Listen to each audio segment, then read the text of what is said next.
রথের মেলায় গিয়ে নাগরদোলনা চড়ে আমার কি অবস্থা হলো। হ্যালো এভরিওয়ান, আজকে তো উল্টো রথ, তাই চলে আসলাম মামার বাড়িতে আমার রথ নিতে।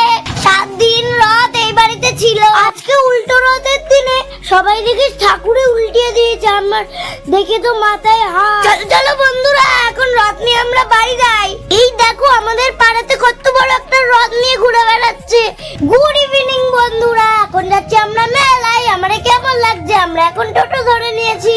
রথযাত্রায় রথের মেলায় কারা কারা গেলে? মেলায় ঢুকে জগন্নাথ প্রভুকে আমরা দর্শন করলাম। সবসময় আমরা ছোটদের রাইড চড়ি, কিন্তু আজ আমার মানেনি, আমি বড় রাইডে চড়বো, নাগরদোলনা।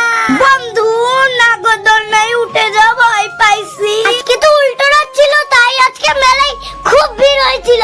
এই দেখো বন্ধুরা, এটা হচ্ছে মিনি ওয়াটার পার্ক রাইড। কত সুন্দর সুন্দর জুয়েলারি বিক্রি হচ্ছিল, কিন্তু আমার চোখটা খেলনার দিকেই ছিল। মেলায় গেলে শুধু আমার মায়ের চোখ থাকে প্লেটের দিকে। তারপর মেলায় ঘুরে ঘুরে কি সুন্দর সুন্দর জিনিস দেখলাম। মেলায় কত সুন্দর সুন্দর খাবার উঠেছিল। রথের মেলা মানেই তো জিলেপি, গরম গরম পাপড়। এখান থেকে একটা ফিশ কাটলেট খেলাম, তারপর মোমো খেলাম। এই দেখো মেলায় কত সুন্দর গাছ বসেছে।